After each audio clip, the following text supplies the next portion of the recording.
My humble pranams at the lotus feet of Bhagavan Shri SAI Baba. Dear uncles, aunties, brothers and sisters, Jai Saram to all of you. It's nice to see all of you on a Saturday afternoon. Sorry, I'm getting mixed up with all the days here, because based in In Singapore now it's already past midnight really. So I'm already a bit confused. Yeah. Just to introduce myself, I know Brother Tamish over here gave a very brief introduction, but I just want to share a little bit about myself. To those who know about me, it's fine. Those who don't know me for the first time, I'll just talk a bit about myself. So I'm from Singapore, born and brought up there, and I've come from a family of different ethnic groups. You know, different ethnic groups meaning Tamil, Telugu, you know. So when people ask me, what are you? Like this brother over here asked me, what are you? Tamil? I said, Tamil Theatre. But when people ask me, sometimes people ask me, you Malayali also? Yeah. I just give a smile. So just to let you all know, my grandparents, unlike those days, right? I'm the third generation in Singapore. They all fell in love. There was no such thing of arranged marriage, whereby Telugu must get married to Telugu, Tamil must get married to Tamil. No such thing. In Singapore, it's all mixed marriages. My mother, this is my maternal, my grandmother, she's a Rajasthani.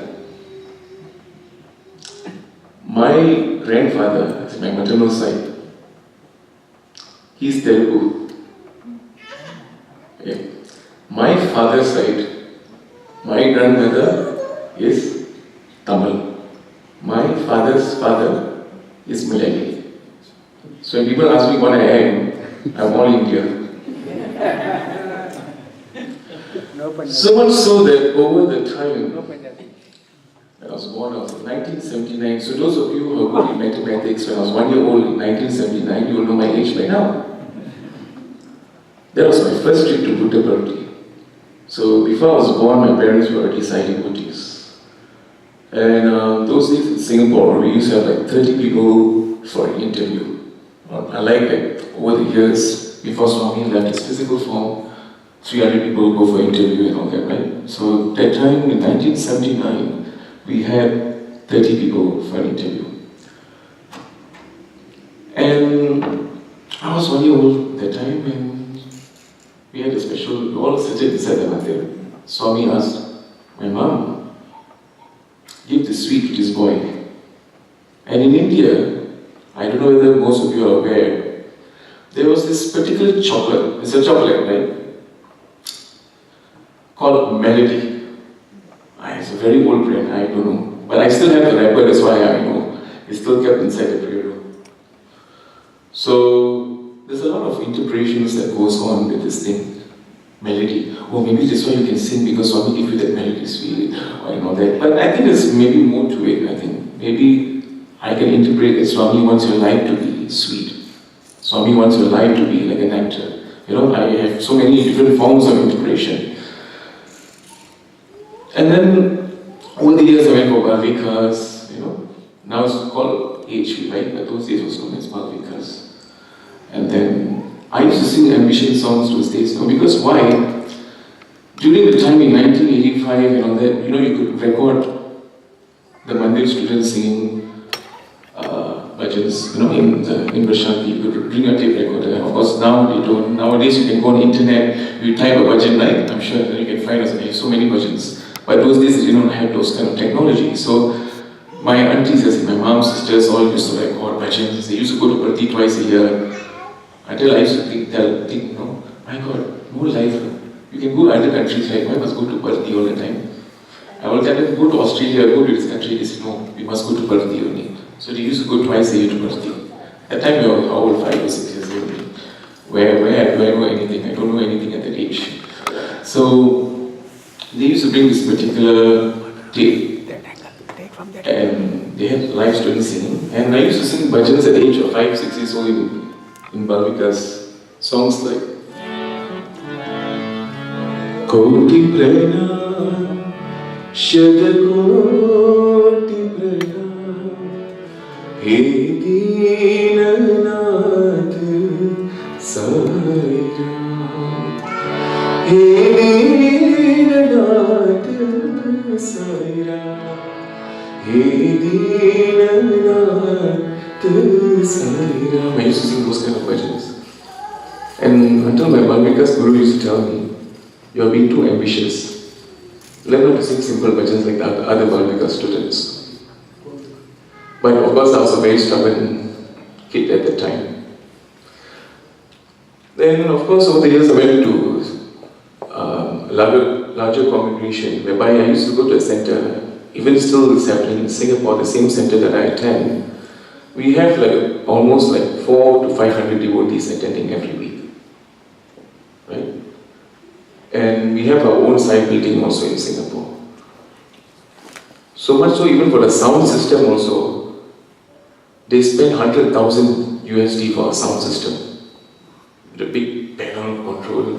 I mean, I don't know, but I think maybe that's their love towards Swami if they would do anything, right? But said and all that, I used to attend bhajans those days, and my first song that I sang was this song.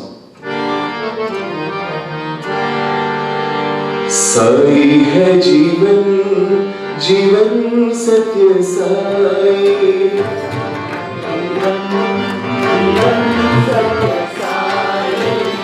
Sai मेरा जीवन सहारा साई मेरा जीवन सहारा साई है जीवन जीवन सत्य साई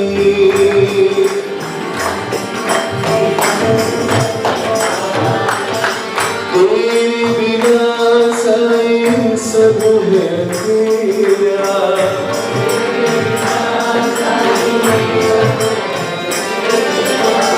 तेरे बिना साई सब है तेरा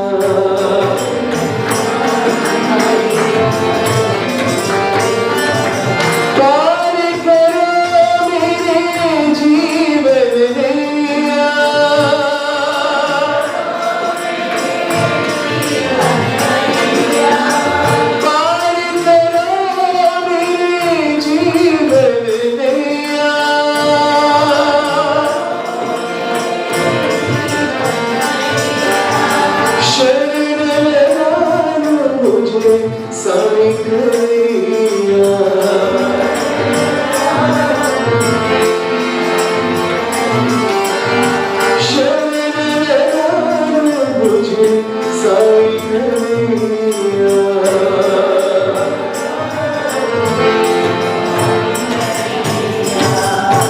So that was my first bhajan that I sang in the Samadhi.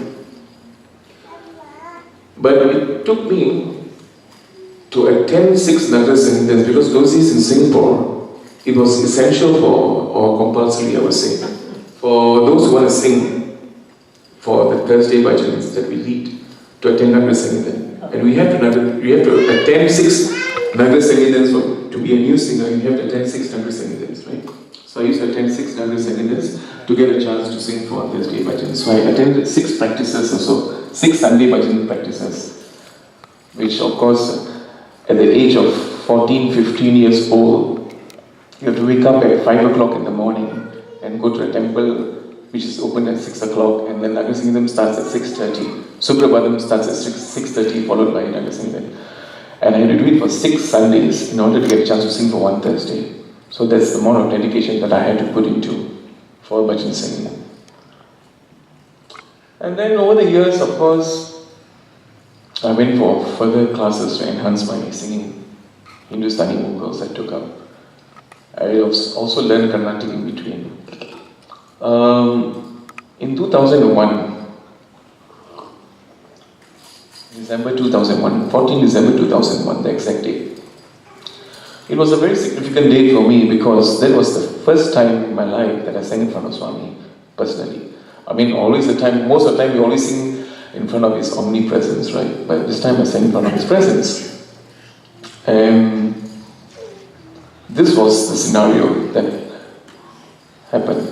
So the Singapore group, there were about 300 of them. At that time I was a student, I was studying in Australia, I was doing my degree at the time. So I was studying and it was holiday time, so I came back. And the group went to Prashanti, the Singapore group went to Prashanti. So where the ladies are seated, the guys were seated here, I was seated right at the back. Where Swami, walk, if he wants to walk right at the back, the mandir he can walk. It was like a special darshan he wanted to give to Singaporeans. And Swami is walking towards my direction. And all the uncles were passing me letters, stacks of letters to give to Swami in case if Swami wants to take those letters, right? So they passed me the stacks. So I was near the red carpet there. And when Swami was walking past my direction, I gave the letter to Swami. I was thinking to my mind, Swami, can you just give me a chance to sing once in front of you? Just once, right? So he came, he took the letters, he saw me. When he took the letters, the stack of letters, he just rubbed his hands on my cheek and said, good, very happy. In English, he said, good, very happy. I didn't know what he meant by that. So, there's always a saying, right? When you take one step towards him, he'll take 100, right? So in this way, I think he was already taking the 100 step if I could even take that one step by rubbing his hands on my cheek. And I just grabbed his hand and said, Swami, can I sing in front of you? I don't know how many of you have spoken to Swami. I'm sure you all have, but it's like the kind of feeling, like, I don't know, you tend to stammer, you tend to, like, you be tongue-tied or something. And I just grabbed his hand and said, Swami, I want to sing in front of you. Can I sing in front of you? Bhajans. And Swami looked at everyone and said, you all want to sing bhajans? Naturally, the Singapore group said, yes, Swami, we want to sing bhajans. And Swami said, okay, go and take the harmonium. The harmoniums are normally kept right at the back of the mandir, where the students normally would keep. So the harmonium, then he said tabla. But what happened that particular year, there were 6 harmonium players that were present, okay, in that group. But tabla players or nan players, 0, none of them. None of the guys who could play percussions like these guys were present. So Swami said, anyone can play duffly, as in, tambourine. So there were some uncles who said, yes, we can play, but those uncles don't even play at all in Singapore, right? So they all praise, yes, Swami, we all can play. But I don't know what we were playing, but anyway. So I sang song number 4 that day, and this was the version that I sang.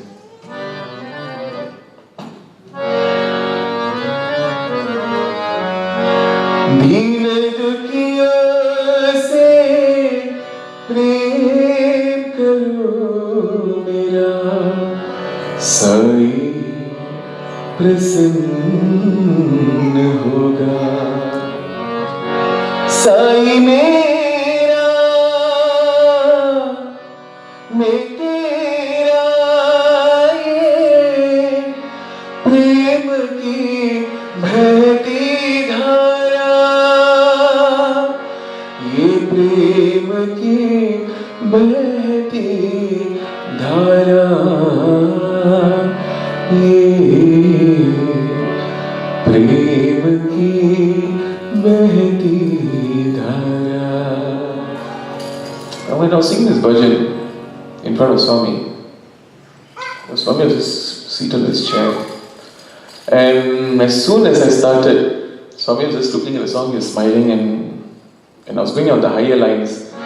Sai mera,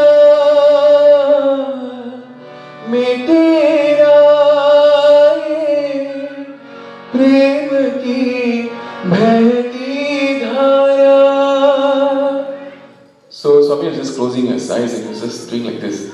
So naturally what happens is that our ego becomes inflated as singers, right? He was singing, like, I was thinking to myself, like, wow, the other guys were singing, you're not doing this, only for my song you're doing this. I was like, okay, you topped the budget today. Right? You blew Swami today. That's what I was thinking. And eventually, what happened was, before the 5th singer could sing, Swami stopped the 5th singer from singing. And Swami asked me, what were you singing? And Swami said, you know, it's so difficult to sing bhajans like this with a congregation of probably 99% of the people are Tamil speaking people. And probably, I don't know, I can't remember seeing any Hindi speaking person or someone who was a North Indian during that trip. They said, no one can. And then Swami asked the group, can you all understand what you were singing? And they said, no, Swami. They made it even worse, right? Yeah. So Swami said, bhajans should be namasmarana. If you're going to sing something which has no meaning to it, which people can't understand the meaning, how can they get closer to the divine? So that was Swami's way of interpreting for bhajans. And after that, Swami said, learn from those other boys who sing. Say they're singing simple bhajans, learn from them. So that's when Swami just brings you up like that and he just drops you like that, and that's what exactly happened. So that was in 2001, but ever since then, of course, yes, the next day we got a chance to lead the Sunday morning bhajans also in front of Swami. And Swami asked me, you sang the difficult bhajan yesterday, right? I was praying, Swami, please tell me, please, you say, please sing. No, don't tell me not to sing. I was just worried about that. I was just worried that Swami said, please don't let this boy sing. I was a bit worried in that. And Swami said, the same boy sang the difficult Hindi bhajan yesterday. I said, are you singing simpler bhajans today? I said, yes, Swami, I'm singing simple bhajan. Swami just smiled and we just walked. And over the years, since 2002, I'll just share something. I had the chance to take part in this Christmas choir. It's an international Christmas choir that was held by, the host actually was held by this person, this auntie. I don't know whether she's still around. Her name is Auntie Sylvia from the US. I think she's from New York, if I'm not wrong. I'm not sure, but yeah. So she used to coordinate for the Christmas bhajans. And that time it was held at the Pune Chandra Hall. The rehearsals were held at Pune Chandra Hall. And those who wanted to sing bhajans, they had audition. Okay, they had an audition for singers. And out of 50 people probably who took part, I was one of them who got a chance to sing. As in, there were 4 people who were chosen, and I was one of them. And I sang this particular bhajan during the audition.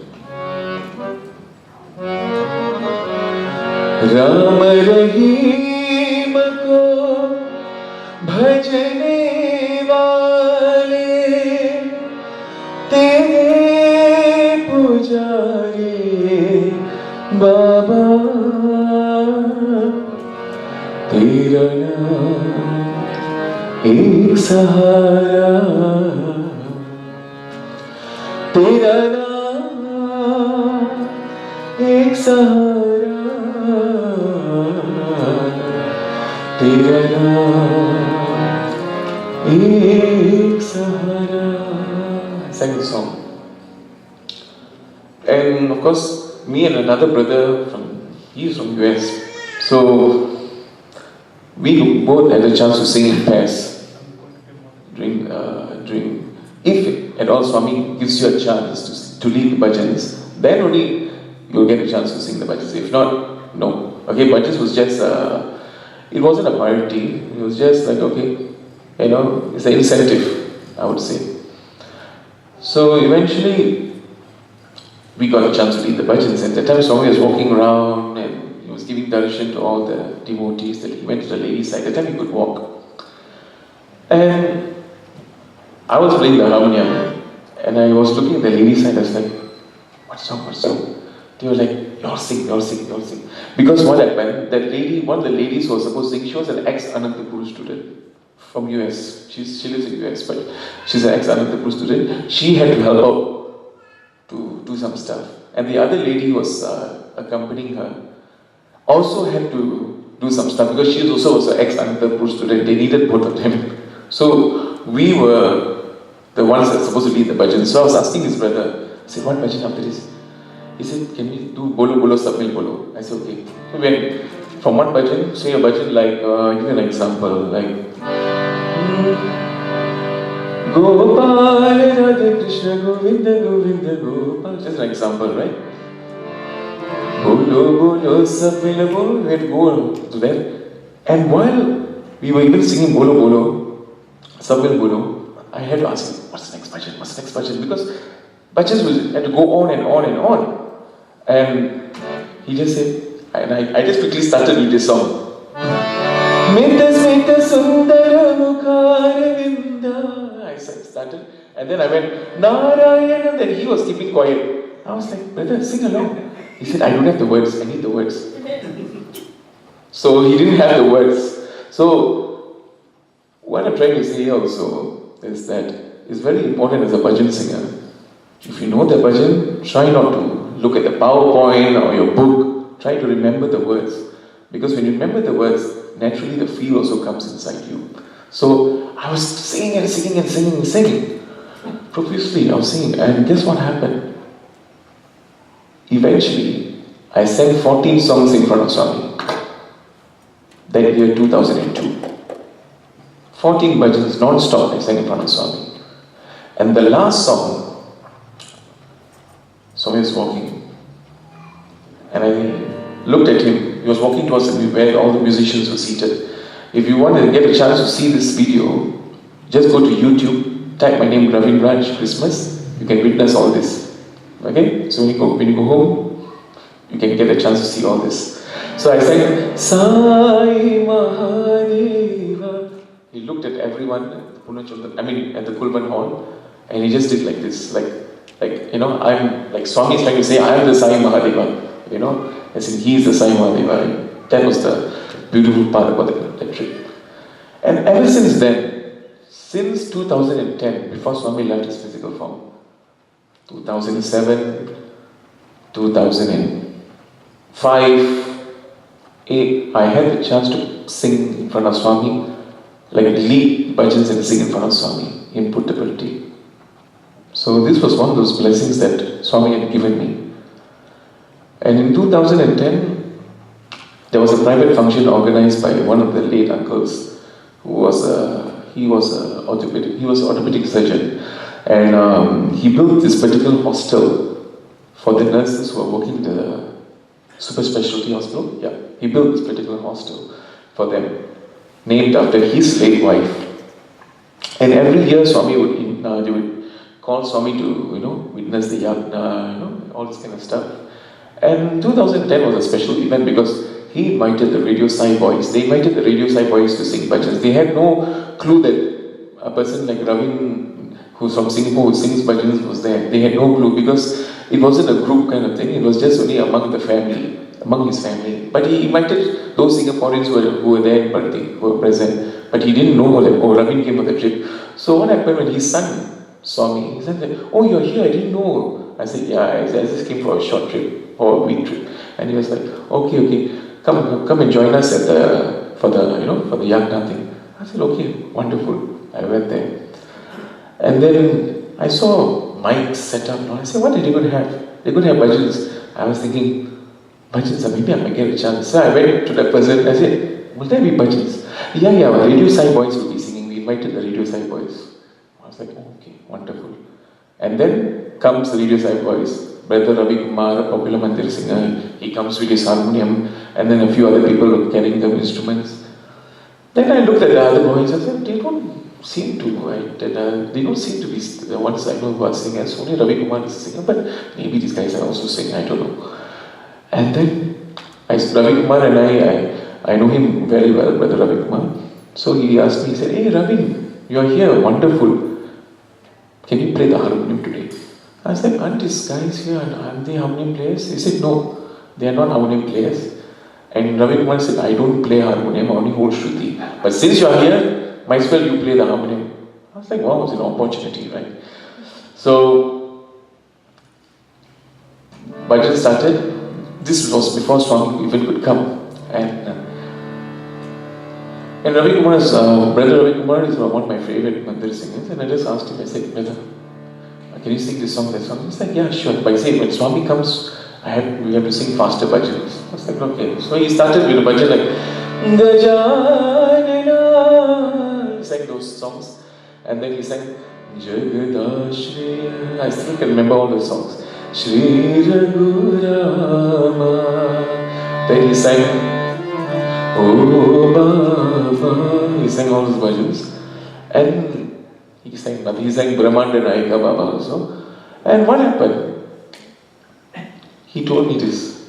Say, Ravi, you sing together with me.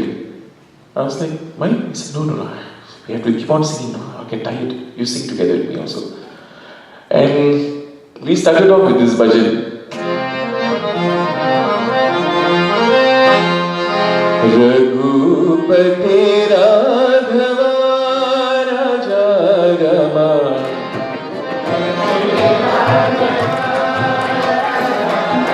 Raghupati Raghava Raja Rama.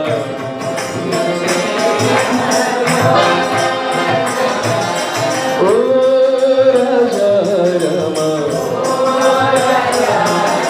Oh Sita Rama. Raghupati Raghava Raja Rama.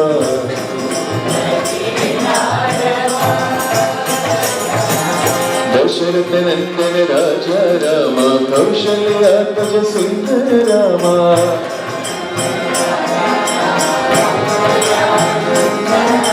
Dasharatha Nandana Raja Rama, Kaushalyaatmaja Sundara Rama.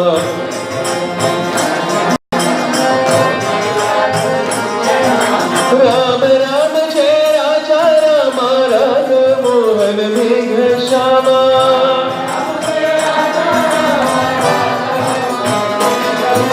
Rama Rama Jai Raja Rama, Radha Mohan Megha Shama.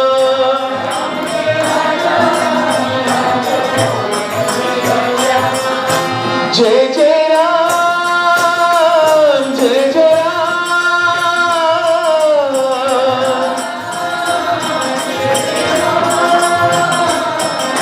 Jai Jai Ram, Jai Jai Ram, Jai Jai Ram, Ram Raja Ram.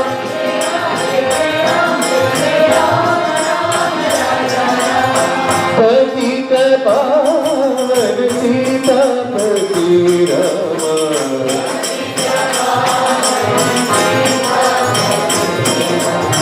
Patita Pavan Sitapati Rama.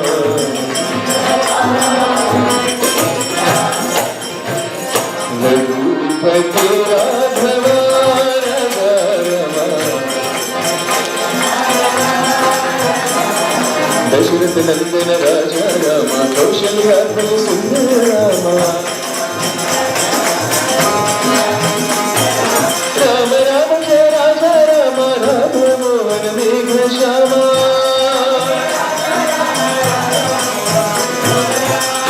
Jai Jai Ram, Jai Jai Ram.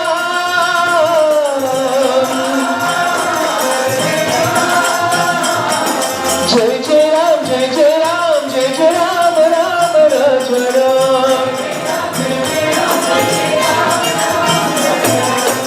Patita Pavan Sitapati Rama.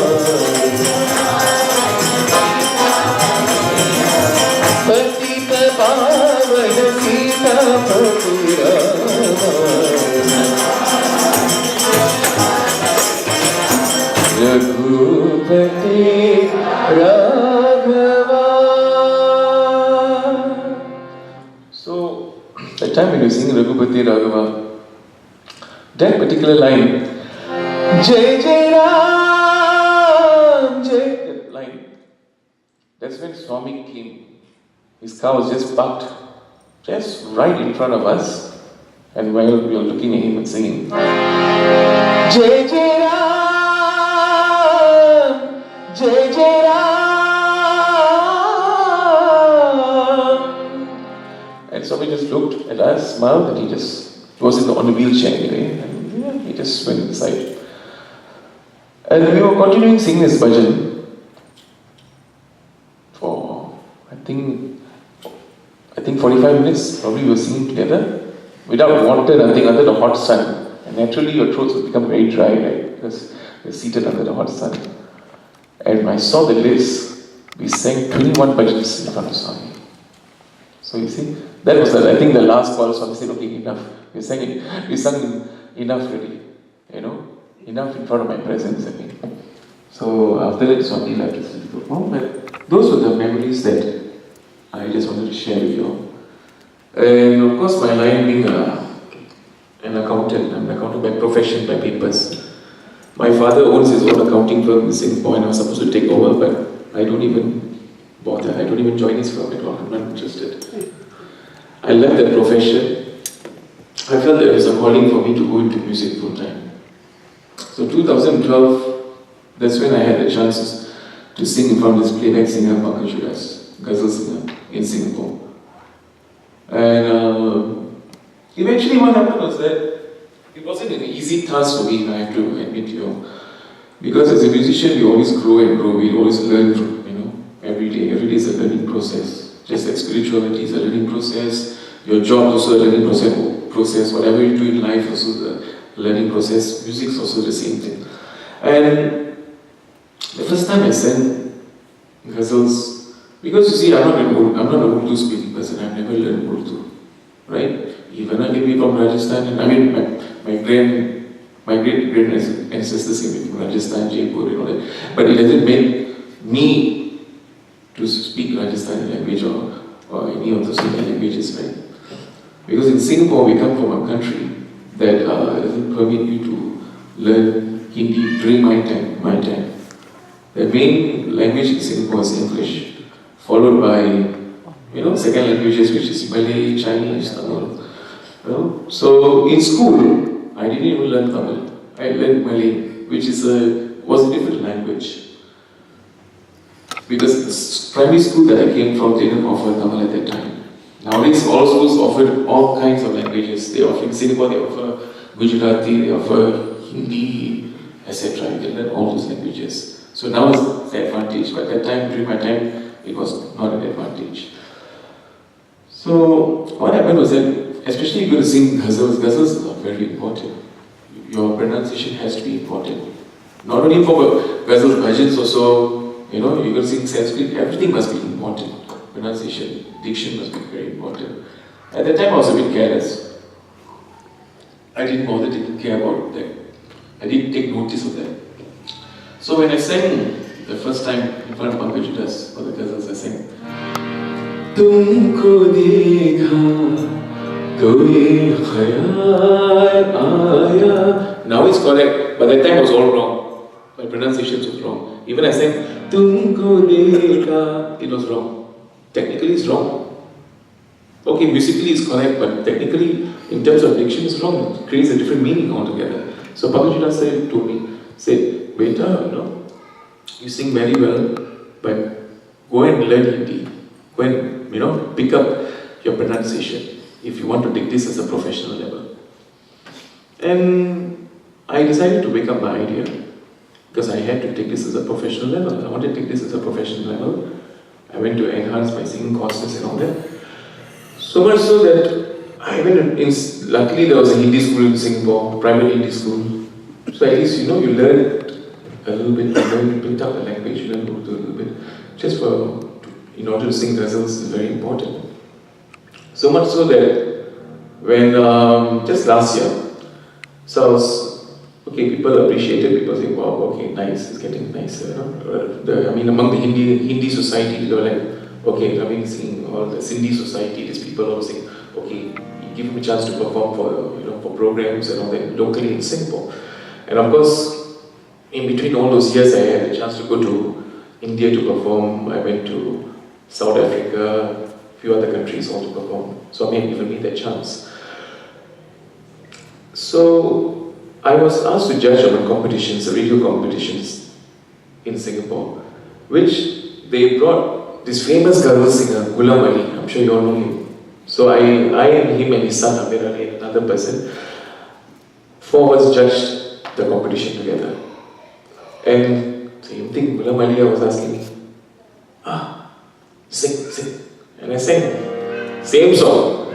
Tumko dekha to ye khayal aaya, zindagi day he asked me, from a country like this, you all can sing Hindi very well. Huh? And I was like, wow, okay, it made a difference, you know.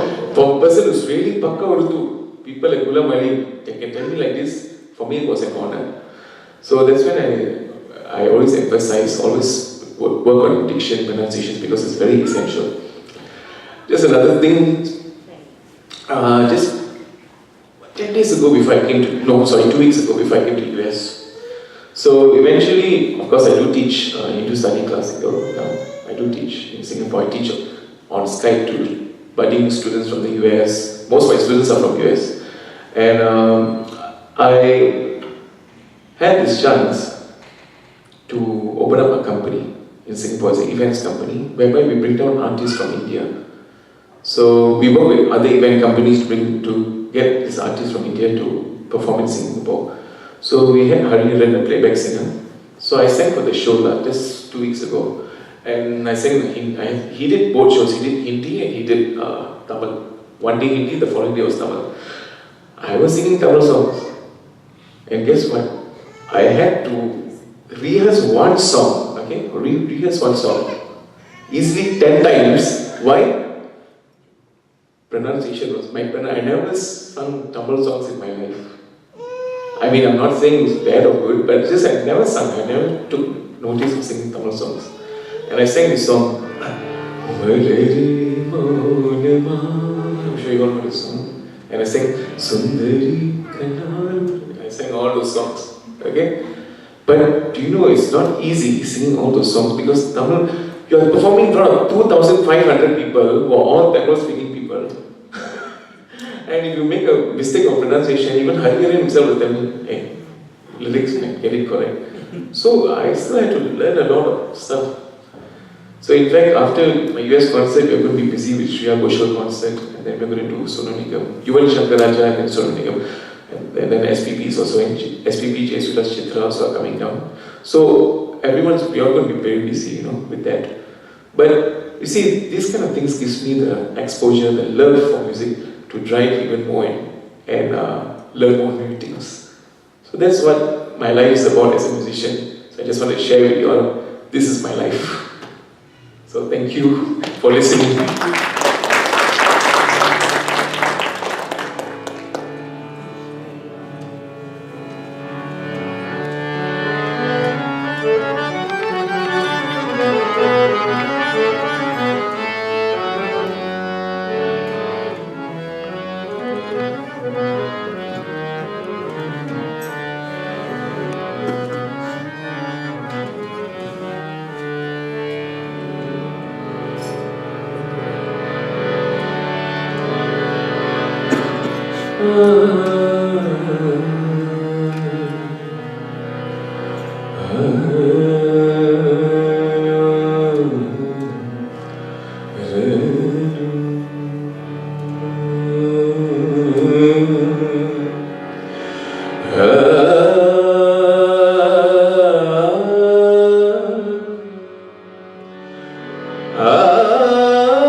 SAI Ram Sai Ram.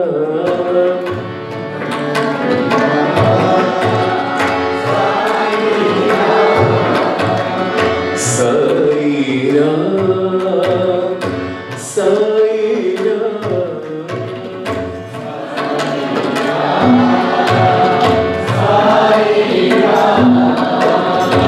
Gaye Sara Subh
Giridhar Govind Gopal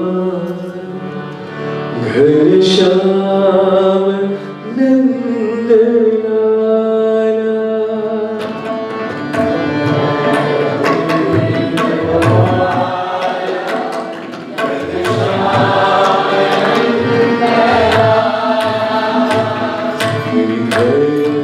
Govind Gopal Ghanshyam Nandlala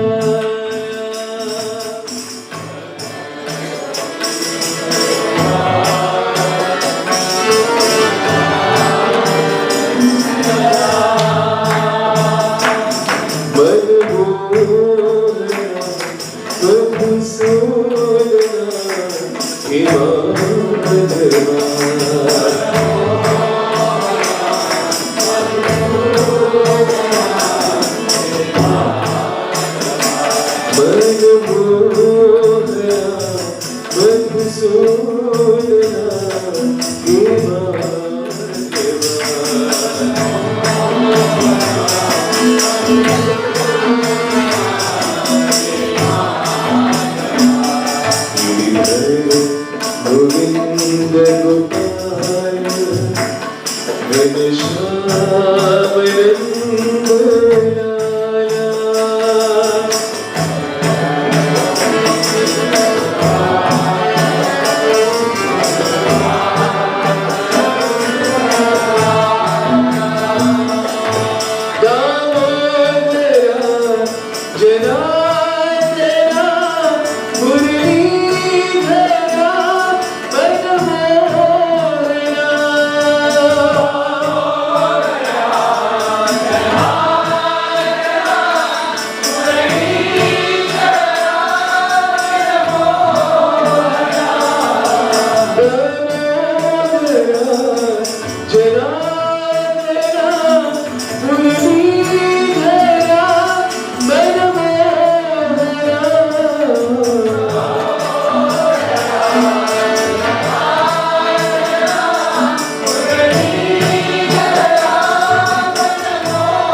NaMo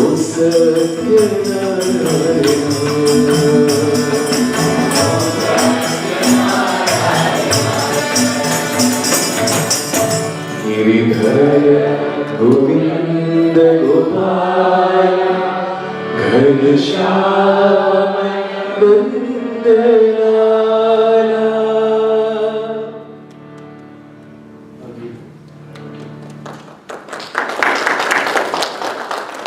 You know, I don't know how I'm able to sing. You know, I've not slept for 24 hours. I'll tell you why. I'm sure you all are aware of the flight systems here, right? So I was stuck in Fort Lauderdale Airport yesterday. I was supposed to come here yesterday night itself. But what happened was, my flight yesterday took off at 12:50 p.m. to come to, say, to Detroit. Detroit, I was supposed to get a 5 o'clock flight to Buffalo. So, because of the weather around this area, I guess, the bad weather, Miami airspace did not allow all the planes to fly. So basically, Fort Lauderdale Airport was grounded, Miami Airport was grounded, Atlanta Airport was grounded. So, you know, people couldn't fly out of Miami, basically. So we were grounded in Fort Lauderdale Airport till last night, 11 p.m. Wow. Yes. So no sleep, I was just like waiting and waiting and waiting. And then what happened was, at 11 p.m. I took the flight. Okay, fine, landed here. And you know, I was thinking, okay, I can grab something to eat. So guess what? I didn't have, since yesterday, I didn't have breakfast, I didn't have lunch, I didn't have dinner. And this morning I didn't have breakfast also. Okay? Because why? All the restaurants inside the airport were closed. So what I did, I couldn't find a place to sleep also. So I was just lying down, sleeping like this. It's okay, I will live still. And then this morning, I got onto the flight. Guess what? Technical error on the plane. Right. Took me another 1 more hour. So by the time it came, I just told my reservation, I said, bro, just make for me coffee, I will be fine. I'll just go and sleep for a while. And then he knocked my room door. I said, are we getting ready? I said, oh, time to go. Okay. I had my shower and I went. That's it. And I'm here. Basically, what I'm trying to say is that I think Swami just gives us all the energy, no matter what. And as long as you do something divine, you'll get back the divine energy. And from positive vibes from all of you here today, I'm sure that's the divine energy that I'm getting, right? Right. So, see, as musicians, as singers, we just perform. But if you are not here to give us that support, that energy, it's nothing. We are nothing then, right? So we are only getting that energy from you all only, right? Besides getting it from God or from the universe, right? We're only getting from you all. So yeah, just want to share. So probably you all are the ones giving me the energy. So you all can give yourself a round of applause. Okay.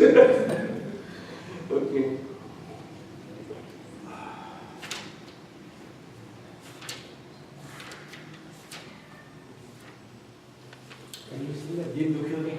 Yes. Deep No. look here? Okay. I know.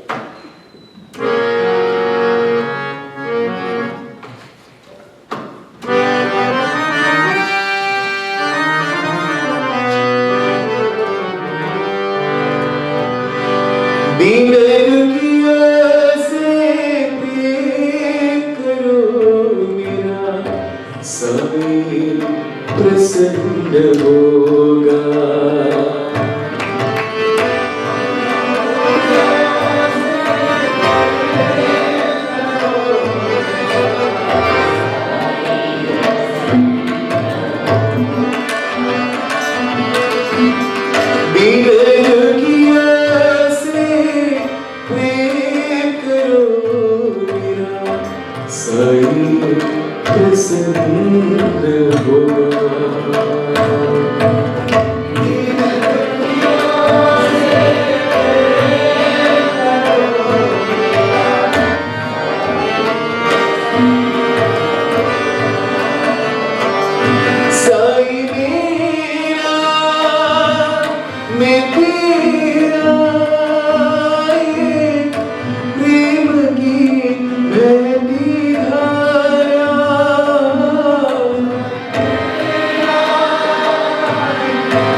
ये प्रेम की बहती धारा,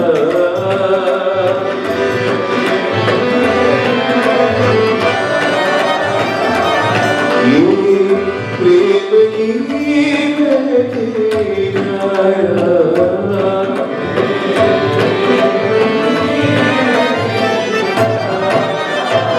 ये प्रेम की बहती धारा,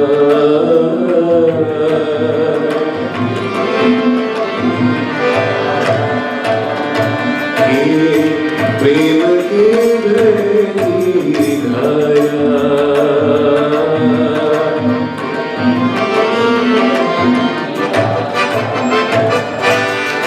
इन दुनिया से प्रेम करूंगा, सारी प्रसन्न होगा।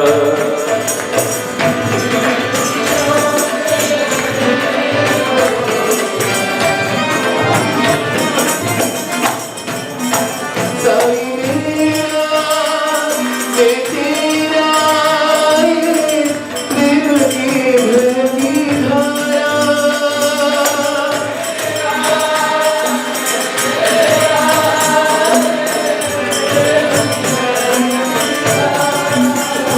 ये प्रेम की बहती धारा, ये प्रेम की बहती धारा,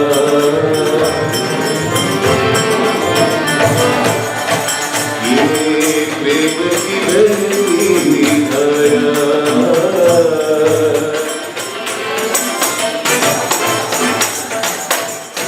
दीन दुखियों से प्रेम करो मेरा, साई प्रसन्न होगा।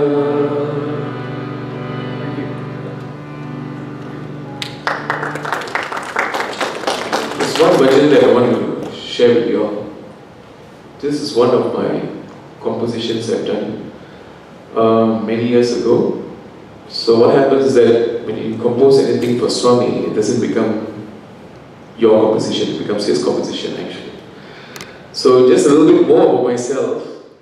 I used to be from the Singapore Army.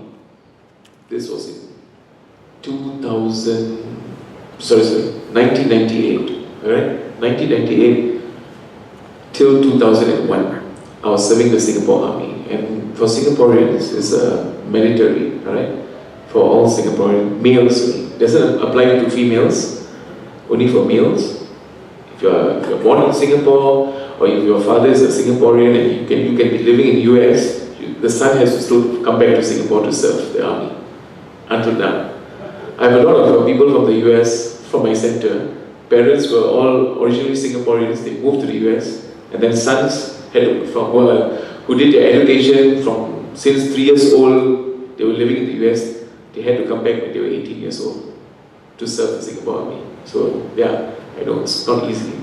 So at the time I was serving the Singapore Army, and we had to go to this rifle range again, not to shoot people, but to do our marksmanship. So by the time I had to wait for my turn, it will take at least about 12 hours.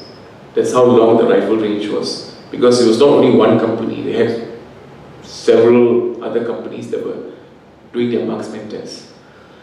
So I was bored, I was just hearing bullets flying pew, pew, pew, all over like that. And I found it quite noisy. So I just moved to one corner. And they used to give us a small notebook, okay. The size was probably like this kind of size. And I was thinking, okay, let's compose a bhajan. And I was just thinking of this one Hindi song those days, right? You know, I don't know if you all know this Hindi song which had the army troops. I'm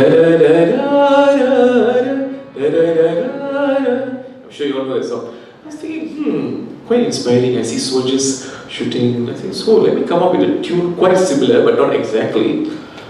And I wrote this song, and I sang it on top of that. Okay, I had the old Nokia phone. Now, of course, we have super technological kind of phones whereby you don't have to worry about the recording. The audio system is super clear. But last time we had the old Nokia phones, right?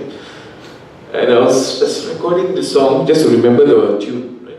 And I wrote the lyrics on top of it on a small notebook. And then I finished my national service. I went to Australia to study, do my degree and all that. But meanwhile, when I came back during the holiday time, we were in the moments of shifting house, and I saw this old notebook. I was like, hey, that's my army notebook. And I flipped up. I saw the budget, this particular budget. And what happened was I even saw this old Nokia phone and I had to recharge it because it was already totally dead, right? And then I heard the song. I sang. I was like, wow. And that was not the only song. I sang several other songs in the album and I released it in 2010. When I had that finance, I released the album. And so this particular song I want to share with you all. It's a very easy song. Even laymen, people who don't know anything about singing also will be able to give chorus. I composed it in such a way for Swami that's easier for everyone to give good chorus, I would say. So do join along, sing, enjoy the song. Sai Ram Hare, Sai Ram Hare, Sai Ram Hare, Sai Ram.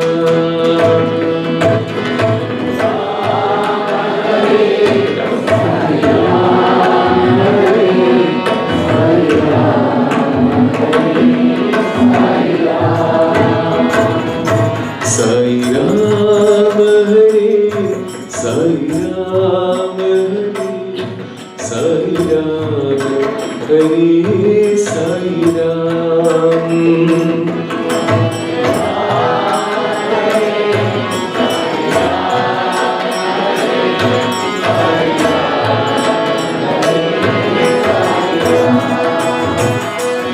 Sai Ram Hare, Yadunanda Hare, Sai Ram Hare, Sai Shyam. Sai Ram Hare, Sai Ram Hare, Sai Shyam. Sai Ram Hare, Yadunanda Hare, Sai Ram Hare, Sai Shyam.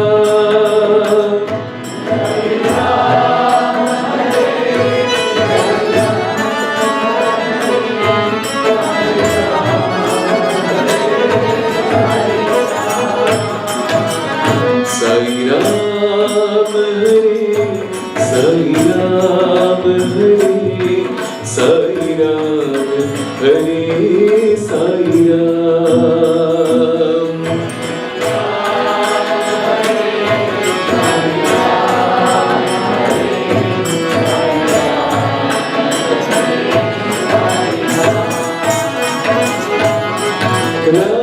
Raghava Raghunandana Madhava Madhusudana.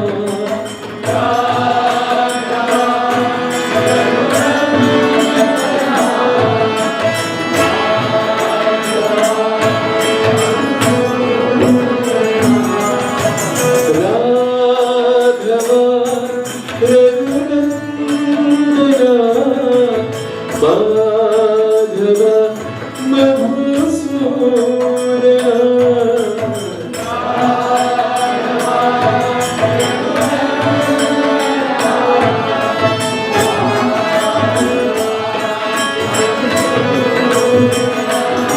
Sita Ram Hare, Radhe Krishna Hare, Sai Ram Hare, Sai Shyam. Radhe Krishna Hare. I'll sing this line again. Sita Ram Hare, Radhe Krishna Hare. Sing.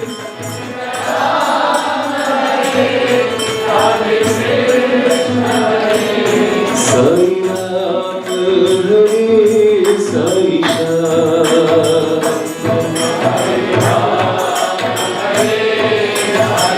Now just join in. Sita Ram Hare Radhe Krishna Hare Sai Ram Hare Sai Shyam.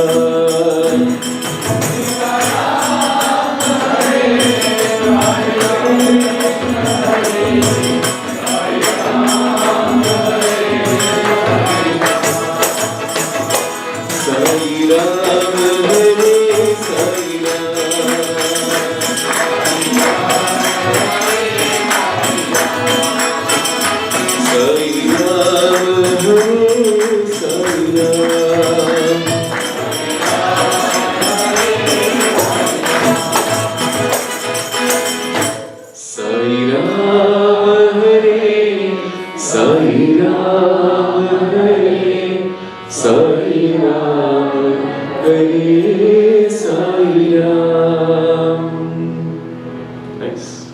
You all did well. Here's something I want to share with you all. How many of you are aware of this thing called picture memory when you all sing in front of Swami? You know when you all sing a bhajan, right? You all create your own story, your own picture memory. Any one of you are aware about this? One? Rest? You know? Very good. I mean, this was, I learned all this actually by one of Swami's students who taught me. It's not that I created this on my own, no. But this is how we can create our own story, our own picture memory. You can picture memory meaning that you can think of a story related and create a picture of it, I don't know, or create a story out of the bhajan. Maybe create a story out of the bhajan. I can share one example. So all of you, this all, close your eyes. Okay, now imagine this whole hall is sitting here. It's a Kulban hall now.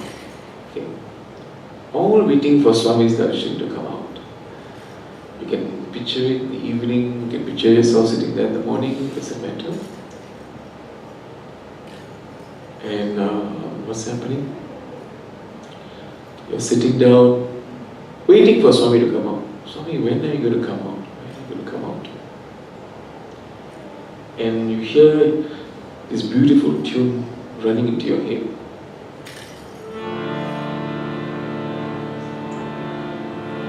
Partishwari Jagat Janani.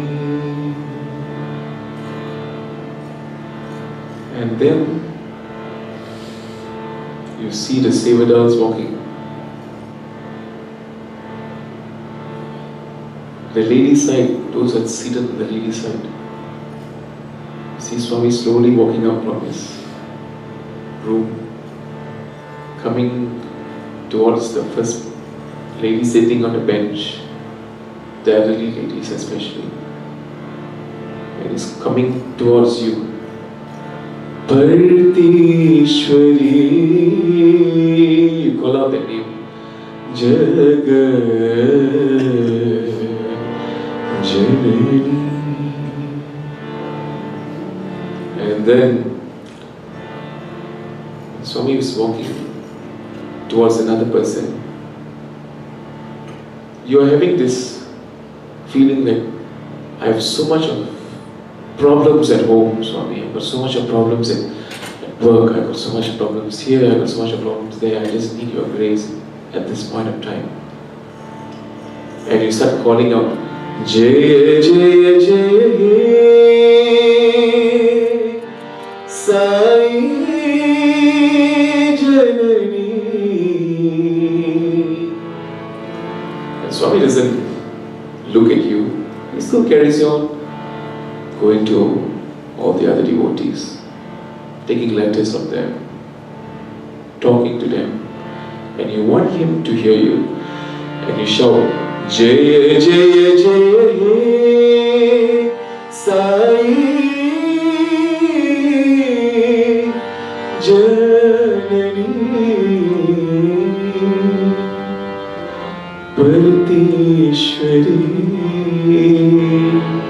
Janani.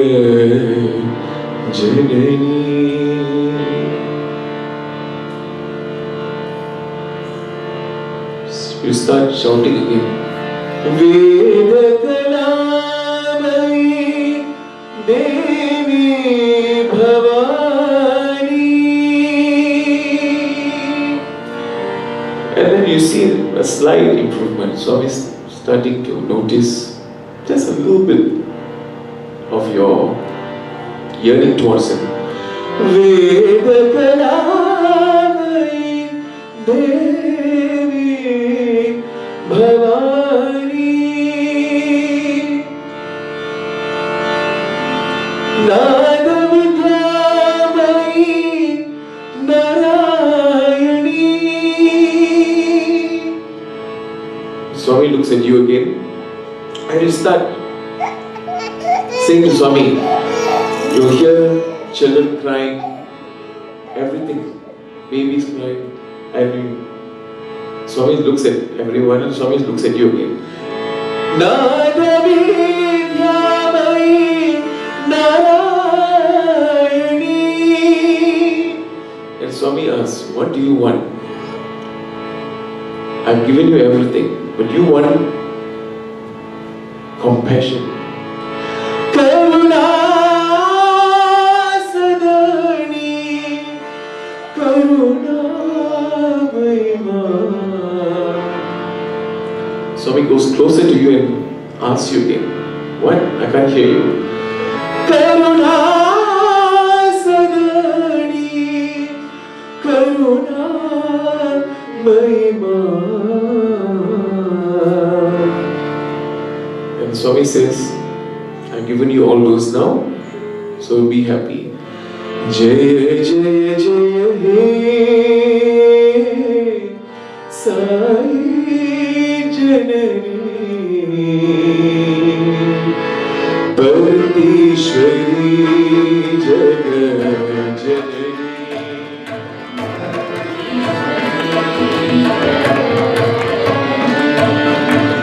Jaya Jaya Jaya He Sai Janani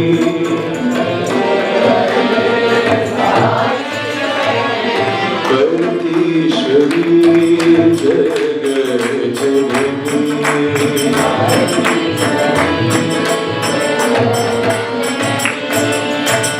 Veda Kalamai Devi Bhavani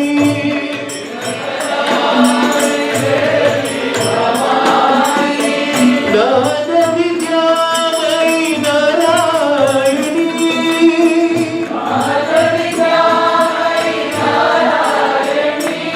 Karuna Sadani Karuna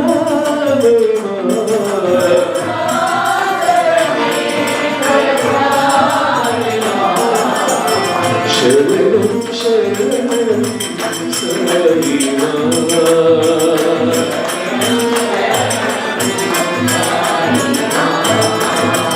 Jaya Jaya Jaya He Sai Janani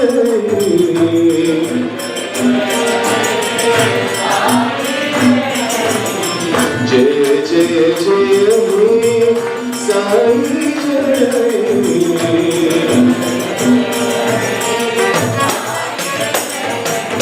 Paratishwari Jagat Janani. So these are one of the examples that you all can do to create your own story. I'm sure you all probably have your own story. So these are one of those examples that you all can do in order to enhance on the bhava aspect. Because Swami always says, besides raga, tala, bhava is important. So you can improve on your field. These are one of the ways that you can improve on your field, right? We can do that. So this is just one of those examples.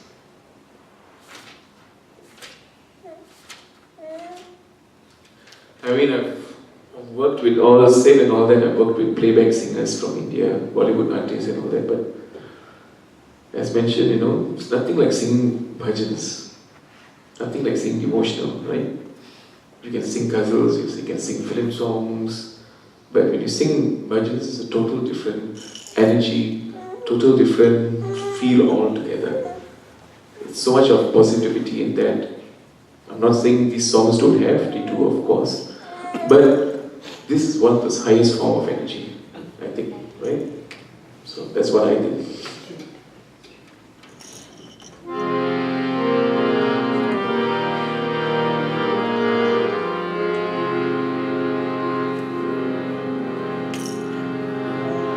Oh Gurudev, oh Gurudev, राह दिखाओ प्रभु।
गुरु नानक जी राह दिखाओ।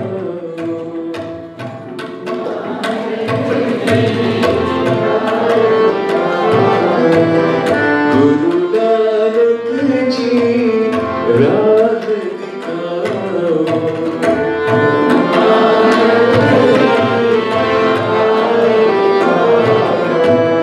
वाहे गुरु जी सत्यनाम।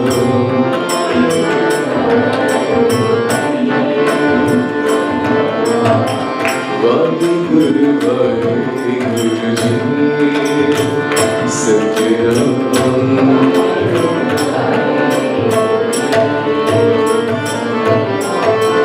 राह दिखाओ, राह दिखाओ।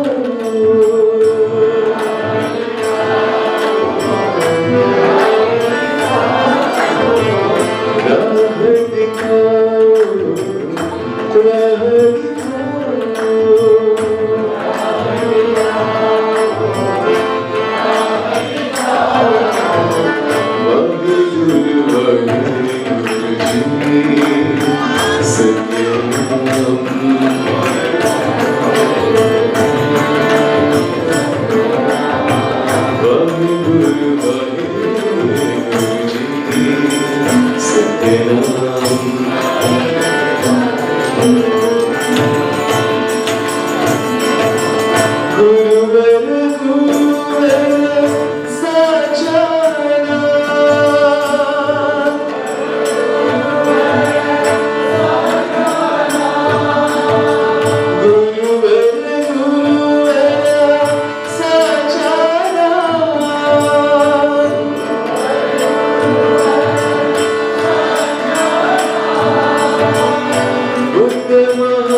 me about this song. So when my flight got delayed, right? I just learned this song yesterday only.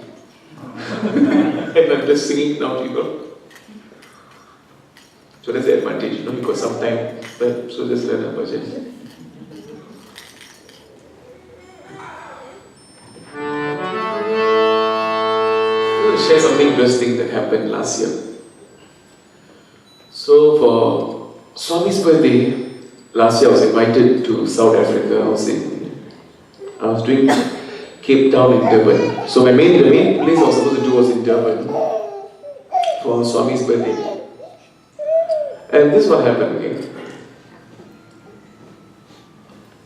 I went to Durban, I did the main program for Swami's birthday. It was all perfect.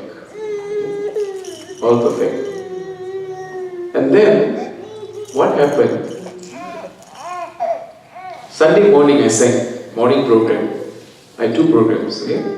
Morning and evening program. Both programs, perfect. In terms of sound system, percussionist, my singing, voice quality is all fine. So, the following day, right? 2 days later, I had to go and do another program. But the place that I was staying with, the people who I was staying with, from the father to the mother and to the 2 daughters who were staying there, all were sick. Okay, but I thought, I'm just taking vitamin C, nothing's going to happen to me. I don't know how many of you are doctors here, I know a few of you, I know Brother Tameshwar is a doctor, but by taking vitamin C you think that you can be cured, but no, it's all airborne disease and I didn't realize. So Tuesday I had my program. I was still singing fine. You know what happened on Tuesday? I tell you the joke. The center had 1 harmonium and that harmonium was not working. Halfway while I was playing, it was not working at all. So another brother said, no problem, I'll bring another harmonium. He brought the other harmonium. Guess what? 3 keys were spoiled. 3 or 4 keys were spoiled. Notes, was spoiled, right? Another brother said, no problem, I'll bring. Luckily there was a keyboardist, okay? And there was one girl who was playing the violin. And I was like, my God, they brought me another harmonium. Guess what? No sound was coming out from the harmonium. This was the experience I was going through. Then I was going to go to Cape Town. I went to Cape Town, I started falling sick. And I had to do a program in Cape Town, side program and a ghazal program. That still was okay, but my voice wasn't 100%. Maybe I would say 40 or 50 or 100. Okay? It was quite bad.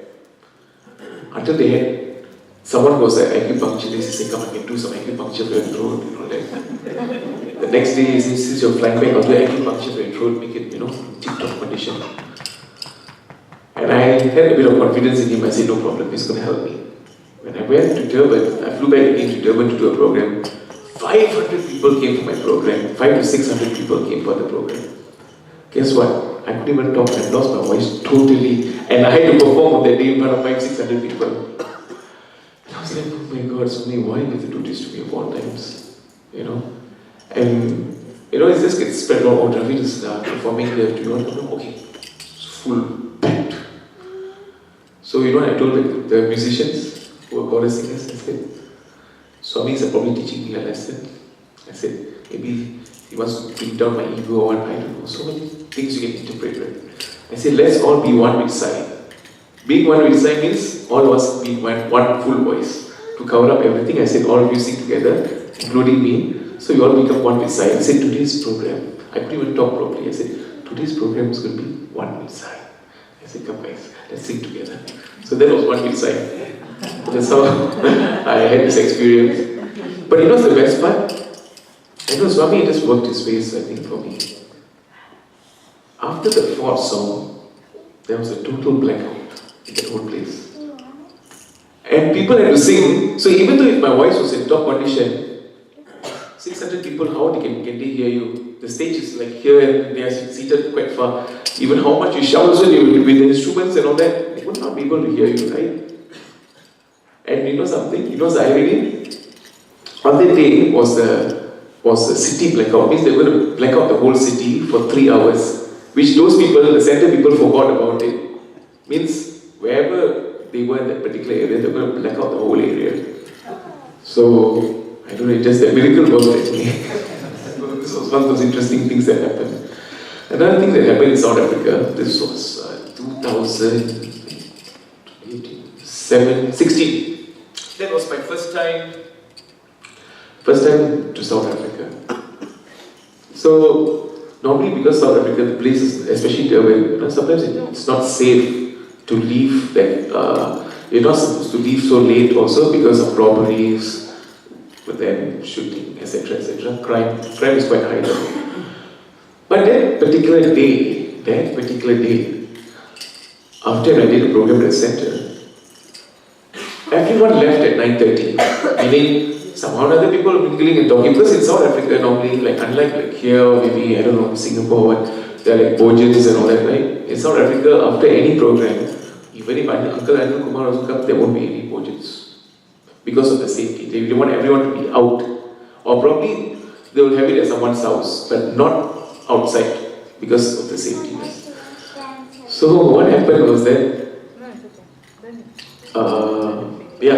I was singing at the center till 8:30, they cut the whole program, and people started talking, they said, okay, let's leave.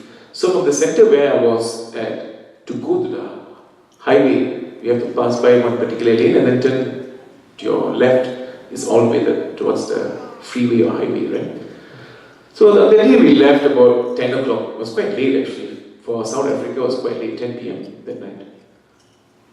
And I was seated in this brother's car, okay, whom I was staying with. We were sitting down and we were talking about, today, the center is very nice, the budgets were all, we're just having the usual conversation. We saw like, as if there's some kind of fireball, big ball of fire, flying towards us. We were wondering, what's that fireball? It looks like a fireball. I was like, don't tell me aliens have invaded South Africa. Right? But it was not a fireball, it was a oncoming car from the opposite side of the road that caught on fire. It was spinning and spinning and spinning, that it looked like a ball of fire from a distance. And it came towards our direction and the whole car was upside down and it was on fire, totally on fire. Okay, it was from this side of the road, it's coming towards this side, spinning, and the whole car started turning upside down. And then all the side devotees came at the same time. It means we came out at the same time towards the road, right, towards the expressway. So there were about 10 or 15 cars coming towards the expressway. We only had to take that one expressway. And guess what? This man said, let's save this person. And imagine all of us in white coming to the person's car. The person thought he died already because he saw everyone in white.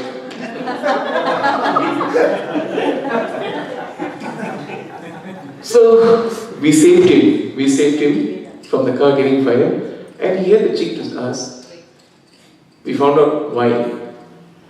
He was having too much of H2O plus alcohol, and he was totally drunk. And he could even have the cheek to say, hey, my bottle is still inside, can you please help to take it out? Despite of the accident and despite of the kind of shock, I don't know why he had that, I don't know sense to even talk about it. But there, said and all that, there was one of his brothers who was the nurse, he's a nurse. So he took care of that guy. So he brought him to the hospital and all that. So you can imagine if that guy wasn't, if none of us had passed through that road around that time, probably he would have been, I think he would have been dead, or he would be suffocated through the fire or something like that, I don't know. So there's a will that Swami actually created for all of us to be there at that point of time. Another incident I went through, I was invited for Sayadana. This was in 2017 to Durban. So at the time, myself, Brother Kaustup Barre from Parati, Muthu Kumar, Uncle Narendra Raj from here, from US, yes. He was one of those we were all the guest people from there to come and do a program. Of course, Uncle Narendra Raj was giving a talk. So what happened was, this was funny, right? I did not sleep for more than 24 hours. Okay, I was on the plane. This time it was different. I was on the plane. Singapore, I had to fly to Dubai. So to Singapore, Dubai took at least about 7 hours from Dubai. By the time we check in and all that, it includes about 10 hours. Dubai, stopover was another 5 hours, 15 hours. Getting on that flight, more than 30 hours. Okay, I landed to Durban eventually. I took Emirates. They put me through Emirates flight. When I went there, I thought, okay, good, I can have good sleep, right? Guess what? I saw some side devotees wearing white and white holding a board. Ravin Raj, I said, who are these people? I've never seen them. I said, okay, probably those people who were supposed to pick me up couldn't make it or something. I said, Saram, brother. I said, Saram. Brother, you're supposed to get ready, come. We have to rush now. I said, rush? I said, where are we going to rush? And they said, no, we have to go to the center. I said, what center? He said, no, you didn't know? I said, no, I don't know anything. What's going on? Today is, we're having prelude for SAI prelude.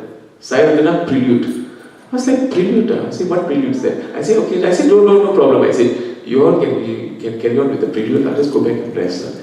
They said, no, you're on the program list. We saw flyers and all that. I was like, flyers? I was like, okay, I thought maybe it's not a very big thing. I thought prelude means maybe like 5 or 10 people maybe sitting down in one room and talking, you know. I thought, okay, how difficult could it get? When as soon as I entered the hall, I saw 500-600 people, probably more than that, all seated for the prelude.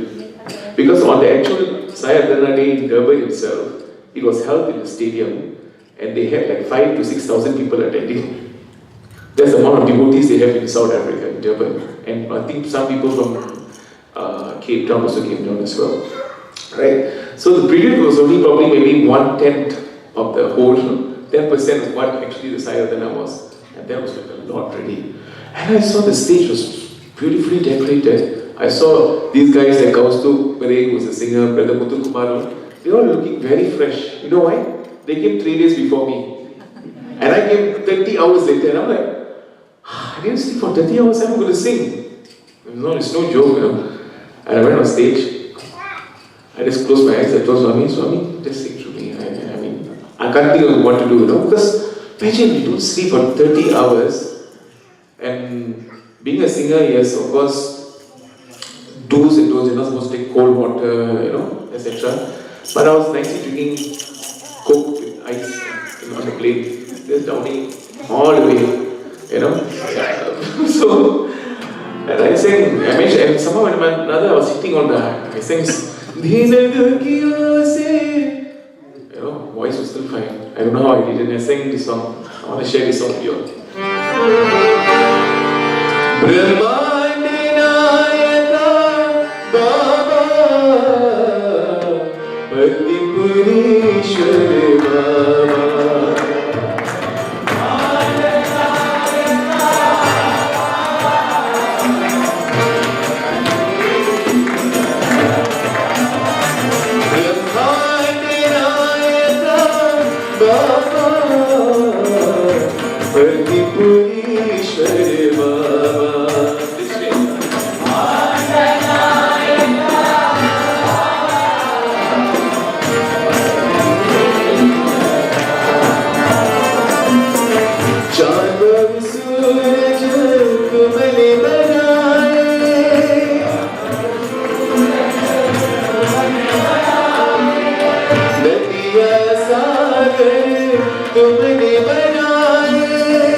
You know, in September 2016, another experience that I had. So, I did a program in Vrindavan, Whitefield, called One with Sai.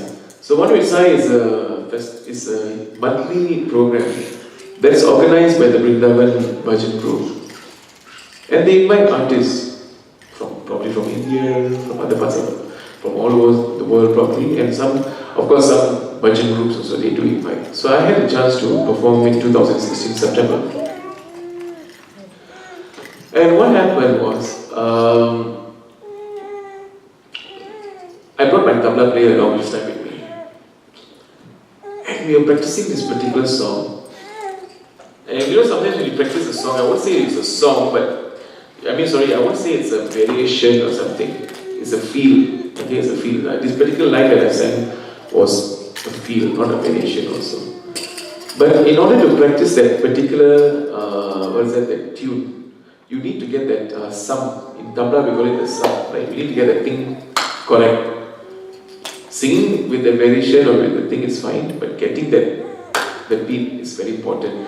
And I was practicing this particular line with my tabla player almost close to 50 to 100 times, to 100 times, right, in the room, before we could even go on stage. And this was the song that I want to share with you all.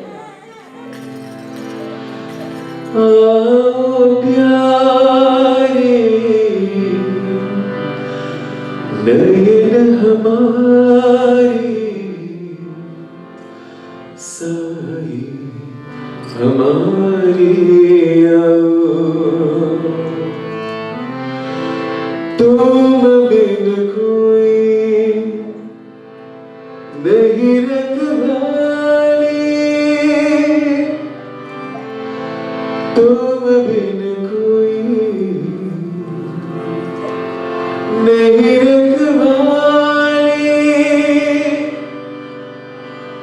तुम बिन कौन सहारे बाबा तुम बिन कौन सहारे तुम बिन कौन सहारे आओ साई प्यारे. So this next line I was supposed to sing, I would say it's more of a, like, I don't know, it's like a guzzling touch which I liked a lot. To me, I found it like a guzzling touch. So I was practicing this particular line. Tum bin kaun sahare. And I was trying to perfect it, you know. Tum bin kaun sahare.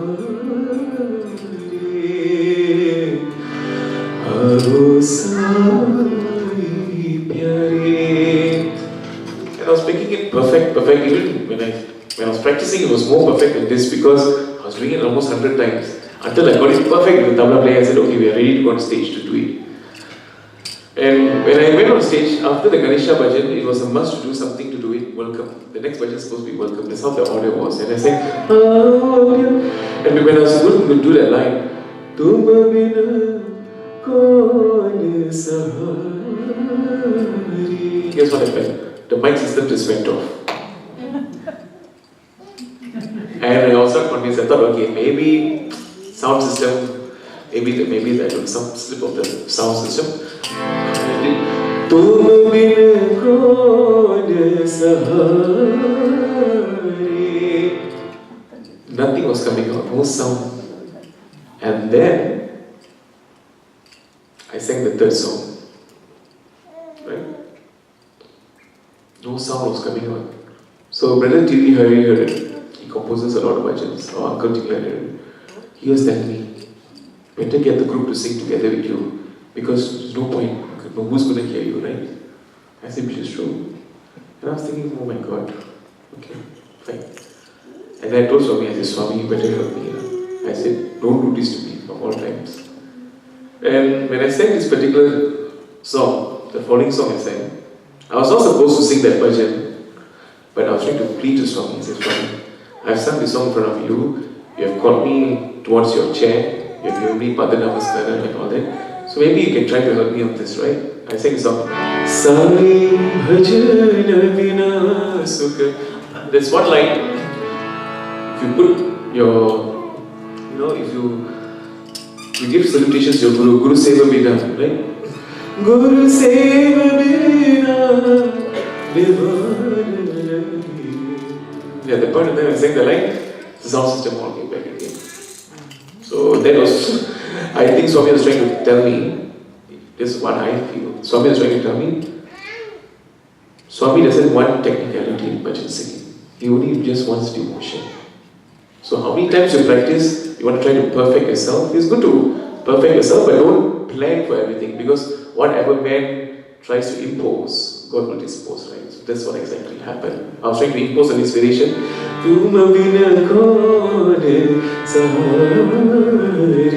But nothing happened. So yeah. Okay? So basically, as long as you're doing a program,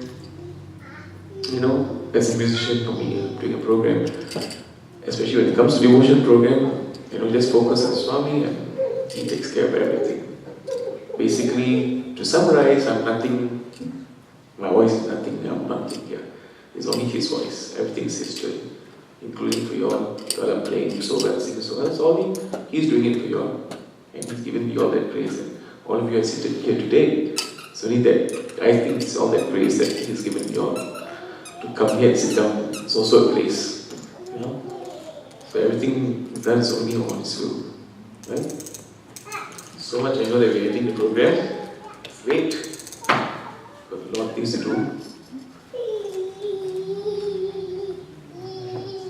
Huh? I thought it's 5? Oh, 4:15. Sorry, I thought it's 5:15. Yeah. What happened?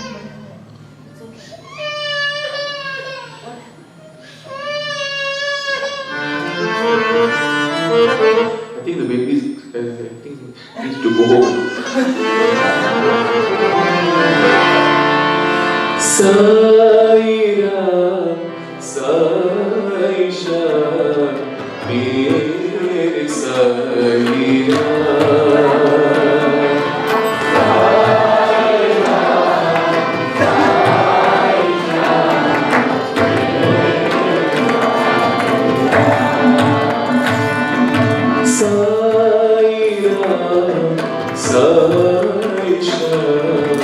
Mere Sai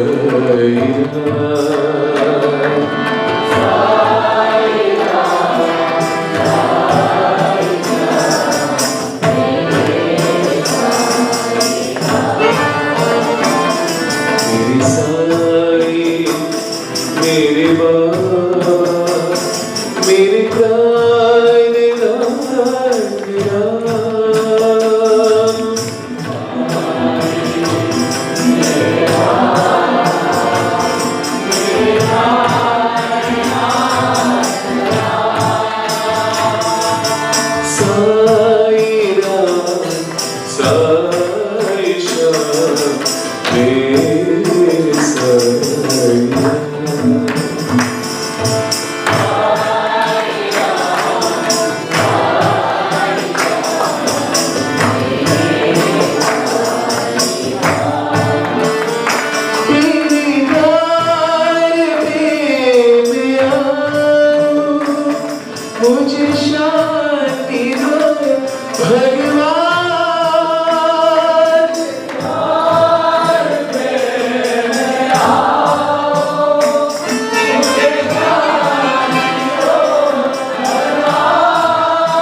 Never sung this bhajan before, but it's okay, I'll try. Daya karo, kripa karo, Paritishwar Sai Deva. Correct?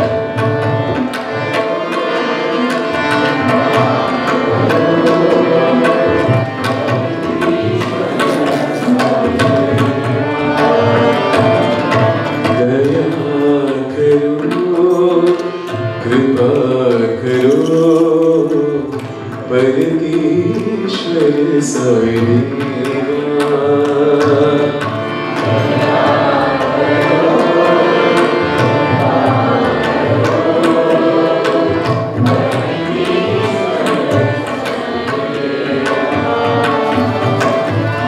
जन्म जन्म तुम साथ रहो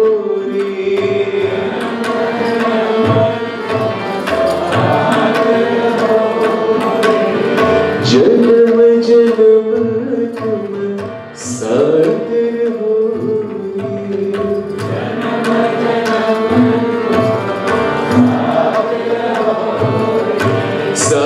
साईनाथ महादेवा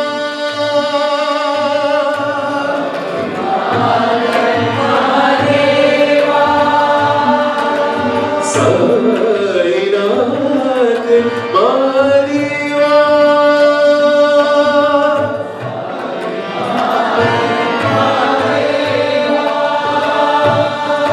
दया करो कृपा करो परमेश्वर साईं देवा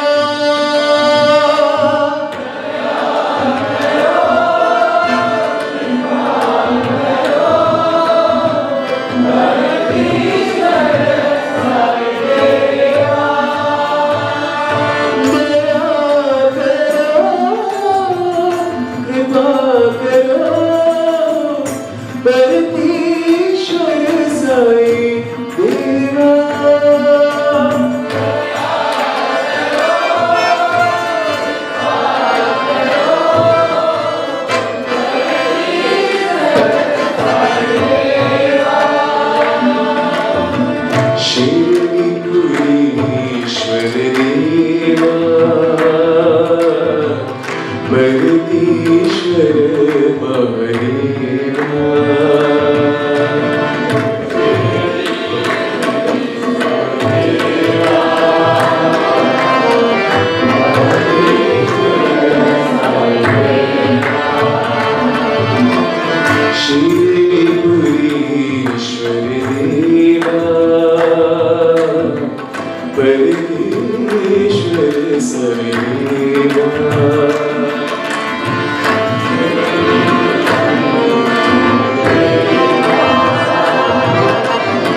Deva.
Shri Sai Deva.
I've never sung English bhajans, but my younger brother is a rock singer. He should have been here. He does all this rock gigs, He likes to sing Kurt Cobain songs and all those kind of songs, Metallica, with the guitar also. There's one song I like. I don't know whether you've heard the song. My heart is beating, Sairam, Sairam. You all know the song? Oh, wonderful.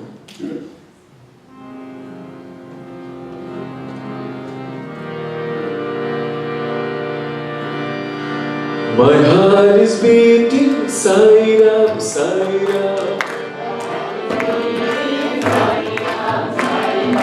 His heart repeating, Sairam, Sairam. Sairam, Sairam, Sairam, Sairam, Sairam, Sairam, Sairam.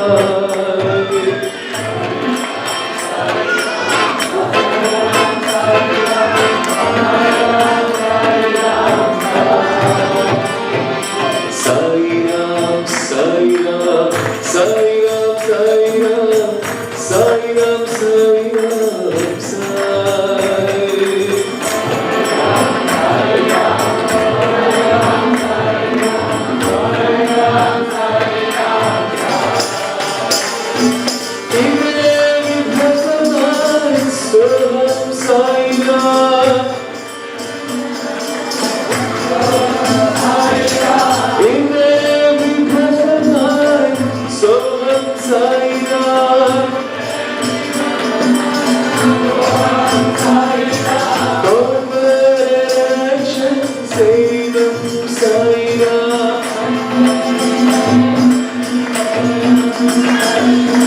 my soul eternal, Atma Sairam. My bliss eternal, Ananda Sairam. Sairam, Sairam, Sairam, Sairam, Sairam, Sairam, Sairam.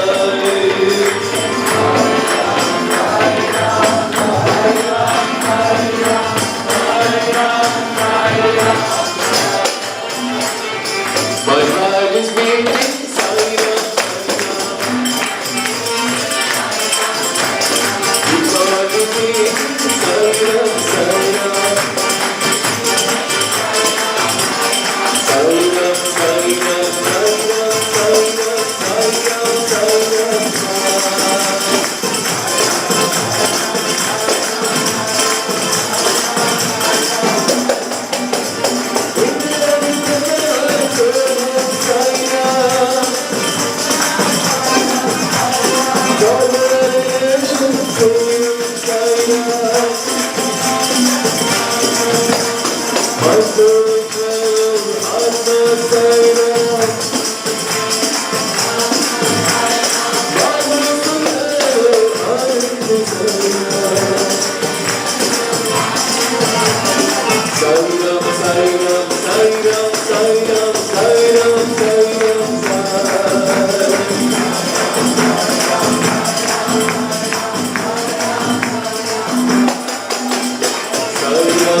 जय Ganga Jatadhar Gauri Shankar गिरिजावन Ramana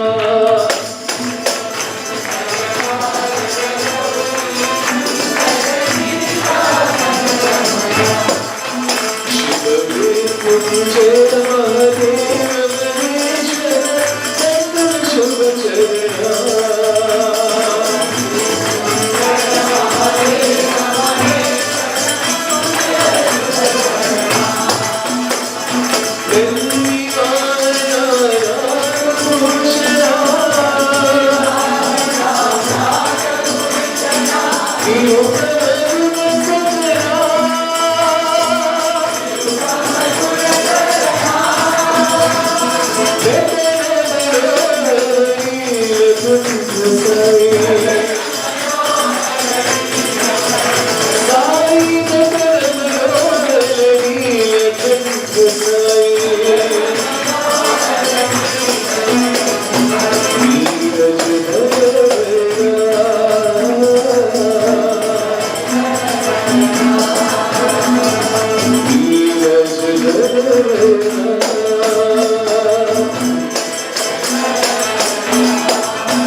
These guys are relaxing for a while, so now I'm giving them something fast to do, so that they don't have to go to the gym tomorrow.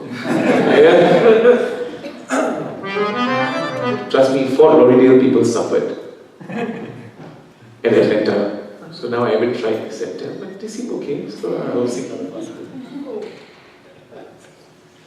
Yeah, you still can do it. Gopal, Radhe Krishna, Govinda, Govinda,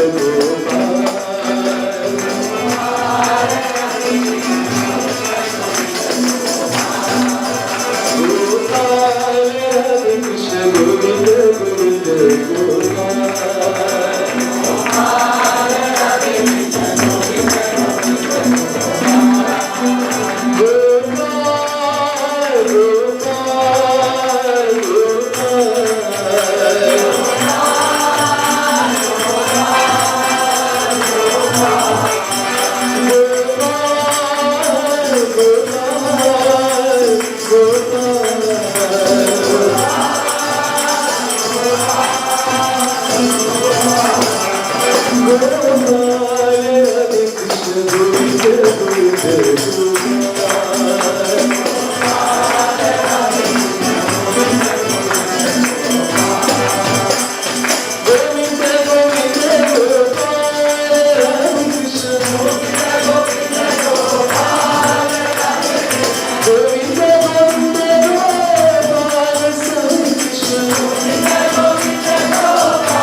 Guys, better go to the gym more often, man.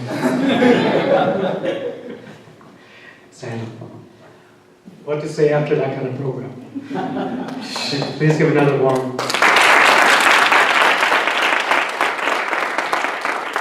We've actually been in communication since December.